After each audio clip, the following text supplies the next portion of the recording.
A day after someone threatened there would be a shooting at Aberdeen Middle School, 3 more threats were made toward the school on Tuesday, police confirmed. All 4 threats, including one late Monday night, were determined to be non-credible, and the Aberdeen Police Department said it has charged a student in connection with one of them. The student, an 8th grader at the school, is charged through the Department of Juvenile Justice with making threats of mass violence and disturbing school operations and activities, a news release issued Wednesday by the police department. Every threat has to be taken seriously because you just don't know, in today's world. If you don't take appropriate precautions, and something does go down, people are liable, Aberdeen Police OFC. Jason Neidig, the school resource officer, said. In good conscience, and for the safety of students and staff, even if it's a minor threat, you never know when it could turn into something real. We have to take every means to investigate as they come in. On Tuesday, the school was put on a modified lockdown for the entire day while police and school officials investigated a social media threat made late Monday night that there would be a shooting, Neidig said. Most students didn't see the threat until Tuesday morning, and Aberdeen police were notified of it around 7:30 a.m., Neidig said.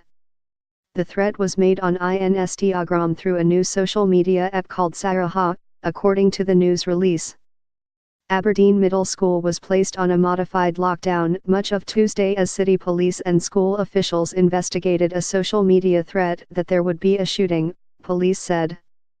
Aberdeen police were notified around 7:30 a.m. that a threat of a shooting at Aberdeen Middle was made on.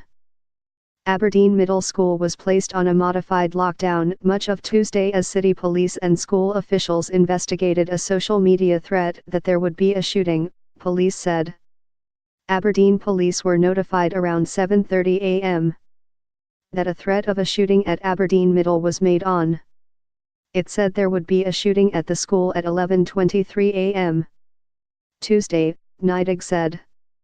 The threat was ultimately determined to be a hoax, police said. The school operated on a modified lockdown and access to and from was limited and monitored for the rest of the day. Classes continued and ended as scheduled, police said. Students were worried, however, and many were texting and calling their parents from school, Neidig said. Of the 1,150 students at Aberdeen Middle, 490 left early Tuesday, he said. One of the students who left early, signed out by a parent, was acting suspiciously when he reported the threat, Neidig said, and allegedly later posted on social media a reminder of the 11:23 a.m. threat. The threat was made after he left school and before the 11:23 target time, Neidig said, adding that post was soon deleted. Just before dismissal Tuesday, a second threat was made, directed toward a specific student, and said something like, "It didn't go down today, it will go down tomorrow," Neidig said. 2 more threats were made Tuesday evening, he said.